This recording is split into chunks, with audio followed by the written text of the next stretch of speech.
what is it like being on a Kubrick set as an actor? I imagine that he's quite technical.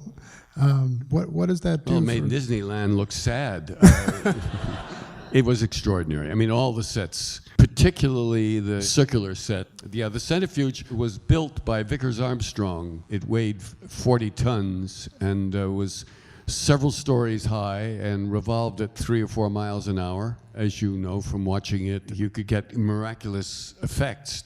You know, this film, as you probably all know, had no computer-generated special effects. They didn't exist. So everything you saw in this film was filmed with something physical that was actually filmed. That was it. But this centrifuge, if you can imagine a Ferris wheel split in half, and then you could put the two sides together and it looked like one wheel.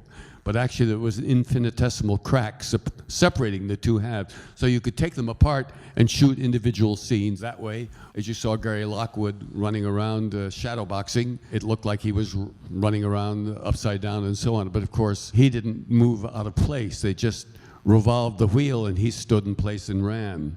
In fact, I'll just describe one of my favorite shots to illustrate the brilliance of Stanley was the scene where Gary Lockwood is seemingly upside down eating. And I enter at the hub of the wheel. Of course, the wheel is going around creating artificial gravity. So I enter at the hub and climb down to the floor, or he's up there, and get some hot food, and then seemingly walk upside down to him and slide in next to him.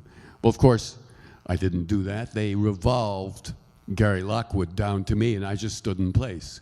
He had a hidden harness holding him upside down. In fact, when we started shooting, Gary dug in to eat a piece of food, and the food went whoop, splat. We didn't shoot for an hour while they cleaned that mess up.